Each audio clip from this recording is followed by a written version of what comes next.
ಎಲ್ಲ ವಿದ್ಯಾರ್ಥಿಗಳಿಗೆ ಎಜುಕೇರ್ ಕರ್ನಾಟಕ ಚಾನೆಲ್ಗೆ ಸ್ವಾಗತ.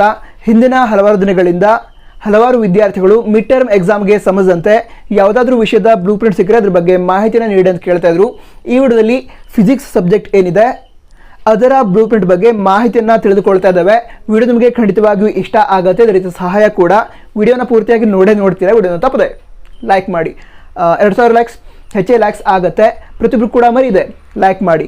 ಹಾಗೆ ಮುಂದಿನ ದಿನಗಳಲ್ಲಿ ಬೇರೆ ಸಬ್ಜೆಕ್ಟ್ಗಳ ಬ್ಲೂ ಪ್ರಿಂಟ್ ಸಿಕ್ಕರೆ ಅದ್ರ ಬಗ್ಗೆ ಕೂಡ ಮಾಹಿತಿಯನ್ನು ಆದಷ್ಟು ಬೇಗ ನಿಮಗೆ ತಿಳಿಸೋ ಪ್ರಯತ್ನವನ್ನು ಮಾಡ್ತೇವೆ.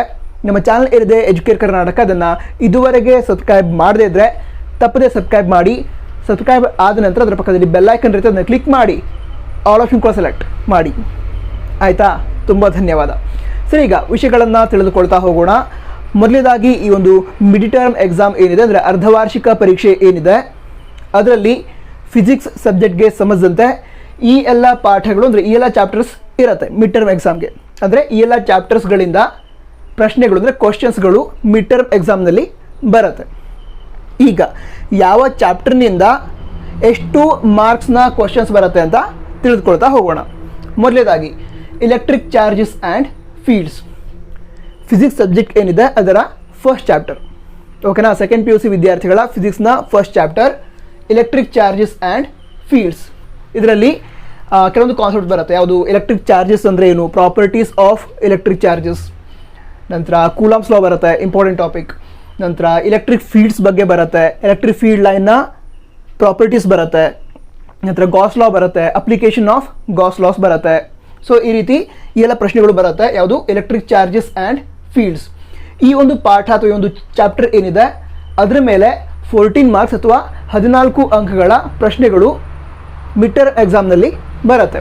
ನಂತರ ಮತ್ತೊಂದು ವಿಷಯ ಏನು ಅಂತಂದರೆ ಈ ಒಂದು ಎಲೆಕ್ಟ್ರಿಕ್ ಚಾರ್ಜಸ್ ಆ್ಯಂಡ್ ಫೀಲ್ಡ್ಸ್ ಈ ಒಂದು ಚಾಪ್ಟರ್ನಲ್ಲಿ ಇರುವಂತಹ ಇಂಪಾರ್ಟೆಂಟ್ ಕ್ವಶನ್ಸ್ಗಳ ಲಿಸ್ಟನ್ನು ಮಾಡಿ ಅದರ ಬಗ್ಗೆ ವಿಡಿಯೋವನ್ನು ನನ್ನ ಮತ್ತೊಂದು YouTube channel Educare light for life ಅಂತ ಇದೆ, ಅದರಲ್ಲಿ ನಾನು ಫಿಸಿಕ್ಸನ್ನು ಟೀಚ್ ಮಾಡ್ತಾ ಇರ್ತೀನಿ. ಆ ಒಂದು ವಿಡಿಯೋನ ಅಪ್ಲೋಡ್ ಮಾಡಲಾಗಿದೆ. ಆ ಒಂದು ವಿಡಿಯೋದ ಲಿಂಕನ್ನು ಟಾಪ್ ಕಮೆಂಟ್ ಬಾಕ್ಸ್ ರೀತಿ ಡಿಸ್ಕ್ರಿಪ್ಷನಲ್ಲಿ ಕೊಟ್ಟಿರ್ತೇನೆ. ಈ ವಿಡಿಯೋದಲ್ಲಿ ಬೇಕಾದ ಮಾಹಿತಿ ಪಡೆದುಕೊಂಡ ನಂತರ ತಪ್ಪದೆ ಚೆಕ್ ಮಾಡಿ. ಸರಿ, ಈಗ ನೆಕ್ಸ್ಟ್ ಚಾಪ್ಟರ್ ಯಾವುದು? Electrostatic potential and capacitance. ಇದರಲ್ಲಿ ಎಲೆಕ್ಟ್ರೋಸ್ಟ್ಯಾಟಿಕ್ ಪೊಟೆನ್ಷಿಯಲ್ ಅಂದರೆ ಏನು, ನಂತರ ಎಕ್ಸ್ಪ್ರೆಷನ್ ಫಾರ್ ಎಲೆಕ್ಟ್ರೋಸ್ಟ್ಯಾಟಿಕ್ ಪೊಟೆನ್ಷಿಯಲ್, ನಂತರ combination of capacitors, series combination, parallel combination ಬರುತ್ತೆ, ಅದೇ ರೀತಿ ಪ್ರಾಬ್ಲಮ್ಸ್ ಬರುತ್ತೆ. ಸೊ ಈ ಒಂದು ಎಲೆಕ್ಟ್ರೋಸ್ಟ್ಯಾಟಿಕ್ ಪೊಟೆನ್ಷಿಯಲ್ ಆ್ಯಂಡ್ ಕೆಪಾಸಿಟನ್ಸ್ ಏನಿದೆ ಆ ಒಂದು ಚಾಪ್ಟರ್ ಮೇಲೆ 16 ಮಾರ್ಕ್ಸ್ ಅಥವಾ 16 ಅಂಕಗಳ ಪ್ರಶ್ನೆಗಳು ಮಿಡ್ ಟರ್ಮ್ ಎಕ್ಸಾಮ್ನಲ್ಲಿ ಬರುತ್ತೆ. ನಂತರ ಈ ಒಂದು ಚಾಪ್ಟರಿಂದ ಪ್ರಾಬ್ಲಮ್ ಕೂಡ ಬರುತ್ತೆ, ಅಂದರೆ ಸಮಸ್ಯೆಗಳು ಅಂತ ಕರಿತಾರೆ ಕನ್ನಡದಲ್ಲಿ, ಅದು ಕೂಡ ಬರುತ್ತೆ ಮಿಡ್ ಟರ್ಮ್ ಎಕ್ಸಾಮ್ಗೆ. ಈಗ 3 ಬ್ಲೂ ಪ್ರಿಂಟ್ಸ್ ಇದ್ದಾವೆ. ಅದರ ಪ್ರಕಾರ ಯಾವ ಚಾಪ್ಟರ್ನಿಂದ 1 ಮಾರ್ಕ್ ಕ್ವಶನ್ ಎಷ್ಟು ಬರುತ್ತೆ, 2 ಮಾರ್ಕಿಂದ ಎಷ್ಟು ಬರುತ್ತೆ ಅಂತ ಅಂದರೆ ಒಂದು ಶಾರ್ಟ್ ಇನ್ಫಾರ್ಮೇಷನ್ನ ಕೊಟ್ಟಿರ್ತಾರೆ. ಆ ಒಂದು ಬ್ಲೂ ಪ್ರಿಂಟನ್ನು ಕೂಡ ನಾವು ನಮ್ಮ Instagram ID ಎಜುಕೇರ್ ಕರ್ನಾಟಕ ಅಂತ ಇದೆ, ಅಲ್ಲಿ ಅಪ್ಲೋಡ್ ಮಾಡಿದ್ದೇವೆ. 3 ಬ್ಲೂ ಪ್ರಿಂಟ್ ಇದ್ದಾವೆ, ಅವುಗಳನ್ನು ಚೆಕ್ ಮಾಡಬಹುದು. ಮುಂದಿನ ದಿನಗಳಲ್ಲಿ ಬೇರೆ ಬ್ಲೂ ಪ್ರಿಂಟ್ ಸಿಕ್ಕರೆ ಅವುಗಳನ್ನು ಕೂಡ ಅಪ್ಲೋಡ್ ಮಾಡ್ತೇವೆ. Instagram ID ಲಿಂಕನ್ನು ಟಾಪ್ ಕಮೆಂಟ್ ಬಾಕ್ಸಲ್ಲಿ ಅದೇ ರೀತಿ ಡಿಸ್ಕ್ರಿಪ್ಷನಲ್ಲಿ ಕೊಟ್ಟಿರ್ತೇನೆ. ಈ ವಿಡಿಯೋ ಮುಗಿದ ನಂತರ ಅಲ್ಲಿ ಕೂಡ ತಪ್ಪದೆ ಫಾಲೋ ಮಾಡಿ. ಸರಿ, ಈಗ ಮುಂದಿನ ವಿಷಯ ಅಥವಾ ಮುಂದಿನ ಚಾಪ್ಟರ್ ಯಾವುದು ಅಂತಂದರೆ ಕರೆಂಟ್ ಎಲೆಕ್ಟ್ರಿಸಿಟಿ ಅಂತ. ಕರೆಂಟ್ ಎಲೆಕ್ಟ್ರಿಸಿಟಿ ಚಾಪ್ಟರ್ನಲ್ಲಿ ಕೆಲವೊಂದು ಇಂಪಾರ್ಟೆಂಟ್ ಟಾಪಿಕ್ಸ್ ಇದ್ದಾವೆ ಅಥವಾ ಲಾಸ್ ಇದ್ದಾವೆ. ಕಿರ್ಚಾಫ್ಸ್ ಲಾಸ್ ಅಂತ ಬರುತ್ತೆ, ಓಕೆನಾ? ಅದು ಬರುತ್ತೆ. ಅದೇ ರೀತಿ ವೀಟ್ಸ್ಟರ್ನ್ ನೆಟ್ವರ್ಕ್ ಬರುತ್ತೆ. ಸೊ ಇವೆಲ್ಲ ಇಂಪಾರ್ಟೆಂಟ್ ಕಾನ್ಸೆಪ್ಟ್ಸ್ ಆಗಿರುತ್ತೆ, ಸರಿನಾ? ಸರಿ, ಈಗ ಕರೆಂಟ್ ಎಲೆಕ್ಟ್ರಿಸಿಟಿ ಚಾಪ್ಟರ್ ಏನಿದೆ ಆ ಒಂದು ಚಾಪ್ಟರ್ನಿಂದ 19 ಅಂಕಗಳು ಅಥವಾ 19 ಮಾರ್ಕ್ಸ್ ಕ್ವಶನ್ಸ್ ಮಿಡ್ ಟರ್ಮ್ ಎಕ್ಸಾಮ್ಗೆ ಬರುತ್ತೆ, ಸರಿನಾ? ಈಗ ಮುಂದಿನ ವಿಷಯ ಏನು ಅಂತಂದರೆ moving charges and magnetism. Moving charges and magnetism chapter ಏನಿದೆ ಆ ಒಂದು ಚಾಪ್ಟರ್ನಿಂದ 20 ಅಂಕಗಳು ಅಥವಾ 20 ಮಾರ್ಕ್ಸ್ನ ಕ್ವಶನ್ಸ್ ಮಿಡ್ ಟರ್ಮ್ ಎಕ್ಸಾಮ್ನಲ್ಲಿ ಬರುತ್ತೆ, ಸರಿನಾ? ಸರಿ, ಈಗ ಮುಂದಿನ ಚಾಪ್ಟರ್ ಯಾವುದು? Magnetism and matter. Magnetism and matter ಒಳಗಡೆ ಈ ಒಂದು ಡಯಾಮ್ಯಾಗ್ನೆಟಿಕ್ ಮಟೀರಿಯಲ್ಸ್ ಇರುತ್ತೆ, ಅವುಗಳ ಬಗ್ಗೆ ಇದೆ. ಪ್ಯಾರಾಮ್ಯಾಗ್ನೆಟಿಕ್ ಮಟೀರಿಯಲ್ಸ್ ಬಗ್ಗೆ ಇರುತ್ತೆ. ಈ ರೀತಿ ಕೆಲವೊಂದು ಇಂಪಾರ್ಟೆಂಟ್ ಟಾಪಿಕ್ಸ್ ಇದ್ದಾವೆ. ಸೊ ಅವುಗಳ ಬಗ್ಗೆ ಪ್ರಶ್ನೆಗಳು ಬರುತ್ತೆ, ಅಂದರೆ ಪ್ರಾಪರ್ಟೀಸ್ ಇರುತ್ತೆ. ಯಾವುದು? ಡಯಾಮ್ಯಾಗ್ನೆಟಿಕ್ ಮಟೀರಿಯಲ್ಸಿನ ಪ್ರಾಪರ್ಟೀಸ್ ಏನಿರುತ್ತೆ, ಅದೇ ರೀತಿ ಪ್ಯಾರಾಮ್ಯಾಗ್ನೆಟಿಕ್ ಮಟೀರಿಯಲ್ಸ್ನ ಪ್ರಾಪರ್ಟೀಸ್ ಏನಿರುತ್ತೆ, ಫೆರೋಮ್ಯಾಗ್ನೆಟಿಕ್ ಮಟೀರಿಯಲ್ಸ್ನ ಪ್ರಾಪರ್ಟೀಸ್ ಏನಿರುತ್ತೆ. ಸೊ ಅವುಗಳ ಬಗ್ಗೆ ಪ್ರಶ್ನೆಗಳು ಬರುತ್ತೆ. ಸೊ ಈ ಒಂದು ಮ್ಯಾಗ್ನೆಟಿಸಮ್ ಆ್ಯಂಡ್ ಮ್ಯಾಟರ್ ಚಾಪ್ಟರ್ ಏನಿದೆ ಅದಕ್ಕೆ 4 ಮಾರ್ಕ್ಸನ್ನು ಅಲಾಟ್ ಮಾಡಿದ್ರು ಅಂತ ಹೇಳಿದ್ರೆ 4 ಅಂಕಗಳ ಪ್ರಶ್ನೆಗಳು ಮಿಡ್ ಟರ್ಮ್ ಎಕ್ಸಾಮ್ನಲ್ಲಿ ಬರುತ್ತೆ. ನೆಕ್ಸ್ಟ್ ಯಾವುದು? ನೆಕ್ಸ್ಟ್ ಎಲೆಕ್ಟ್ರೋಮ್ಯಾಗ್ನೆಟಿಕ್ ಇಂಡಕ್ಷನ್ ಅಂತ. ಎಲೆಕ್ಟ್ರೋಮ್ಯಾಗ್ನೆಟಿಕ್ ಇಂಡಕ್ಷನ್ ಏನಿದೆ ಆ ಚಾಪ್ಟರ್ನಿಂದ 12 ಅಂಕಗಳು ಅಂದರೆ 12 ಮಾರ್ಕ್ಸ್ನ ಪ್ರಶ್ನೆಗಳು ಬರುತ್ತೆ.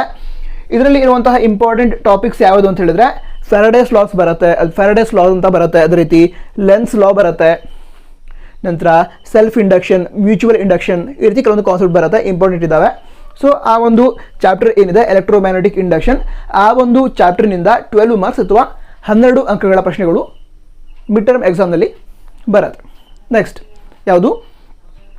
Alternating current. ಅಲ್ಟರ್ನೇಟಿಂಗ್ ಕರೆಂಟ್ ಏನಿದೆ ಆ ಒಂದು ಚಾಪ್ಟರ್ಗೆ 11 ಅಂಕಗಳು ಅಂತ ಹೇಳಿದ್ರೆ 11 ಮಾರ್ಕ್ಸನ್ನು ಅಲಾಟ್ ಮಾಡಿದ್ದಾರೆ, ಸರಿನಾ? ನಂತರ ಏನು ನೆಕ್ಸ್ಟ್ ಚಾಪ್ಟರ್ ಯಾವುದು? ನೆಕ್ಸ್ಟ್ ಚಾಪ್ಟರ್ ಎಲೆಕ್ಟ್ರೋಮ್ಯಾಗ್ನೆಟಿಕ್ ವೇವ್ಸ್ ಅಂತ. ಎಲೆಕ್ಟ್ರೋಮ್ಯಾಗ್ನೆಟಿಕ್ ವೇವ್ಸ್ ಚಿಕ್ಕ ಚಾಪ್ಟರ್. ಸೊ ಅಲ್ಲಿ ಎಲೆಕ್ಟ್ರೋಮ್ಯಾಗ್ನೆಟಿಕ್ ವೇವ್ಸ್ ಯಾವುದಿದ್ದಾವೆ, ಡಿಫ್ರೆಂಟ್ ಟೈಪ್ಸ್, ಅವುಗಳ ಪ್ರಾಪರ್ಟೀಸ್ ಇರುತ್ತೆ.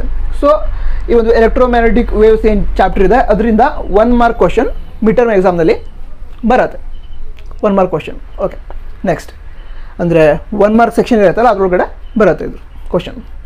ನೆಕ್ಸ್ಟ್ ರೇ optics and optical instruments.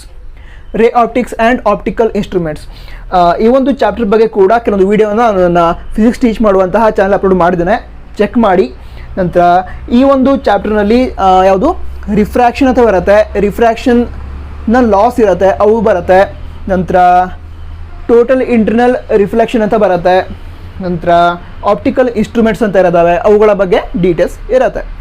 So ಈ ಒಂದು ಆಪ್ಟಿಕಲ್ ಇನ್ಸ್ಟ್ರೂಮೆಂಟ್ಸ್ ಅಂದರೆ ರೇ ಆಪ್ಟಿಕ್ಸ್ ಆ್ಯಂಡ್ ಆಪ್ಟಿಕಲ್ ಇನ್ಸ್ಟ್ರೂಮೆಂಟ್ಸ್ ಆ ಒಂದು ಚಾಪ್ಟರ್ನಿಂದ 8 ಅಂಕಗಳ ಪ್ರಶ್ನೆಗಳು ಬರುತ್ತೆ ಇಲ್ಲಿ ಮಿಡ್ ಟರ್ಮ್ ಎಕ್ಸಾಮ್ಗೆ.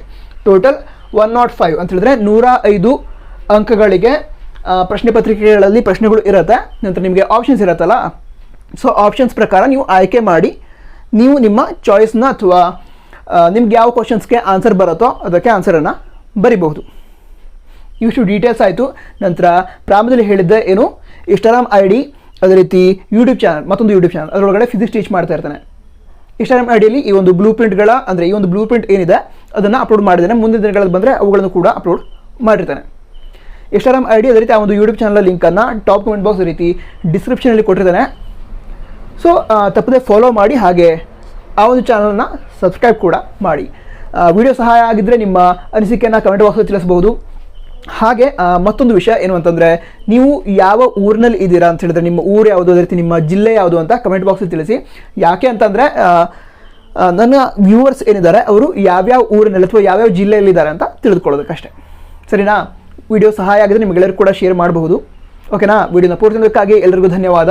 ಜೈ ಹಿಂದ್, ವಂದೇ ಮಾತರಂ. ಸಾಧ್ಯ ಆದರೆ ಕಮೆಂಟ್ ಬಾಕ್ಸಲ್ಲಿ ಕೂಡ ಜೈ ಹಿಂದ್ ವಂದೇ ಮಾತರಂ ಅಂತ ಕಮೆಂಟ್ ಮಾಡಿ. ಜೈ ಹಿಂದ್.